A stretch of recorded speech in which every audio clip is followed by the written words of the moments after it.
Hachette Audio presents The Next Supper, The End of Restaurants as We Knew Them, and What Comes After. Written and read by Corey Mintz.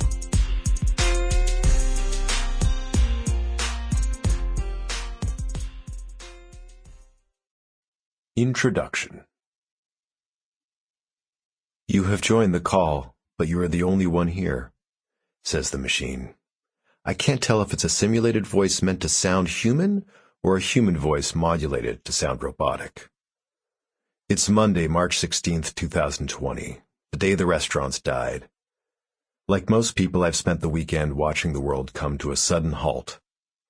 Just a week before, restaurants had been placating customers with the promise that they were treating the coronavirus with an abundance of caution, that their staff and premises upheld the highest standards of hygiene, that it was safe to dine with them. As the weekend neared, though, diners started canceling reservations.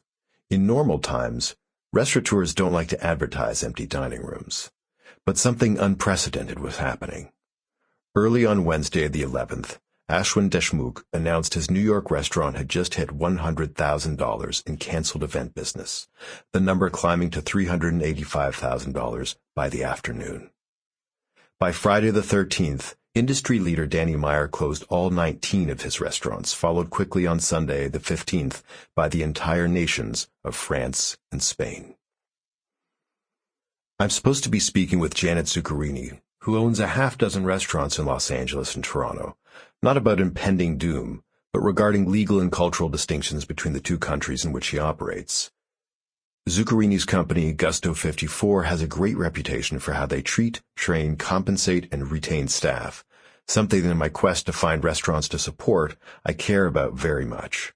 Given her success on both sides of the border, I'm hoping she can shed some light on the differences in working conditions, labor laws, and management styles between the United States and Canada.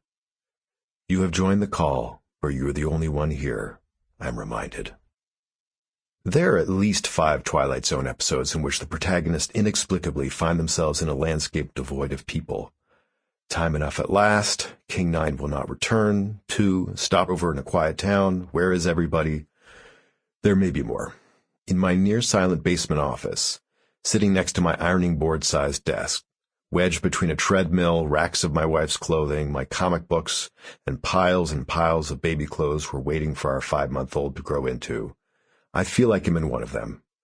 It's hard to be certain that the world outside does exist and I'm not the last. Sample complete. Ready to continue?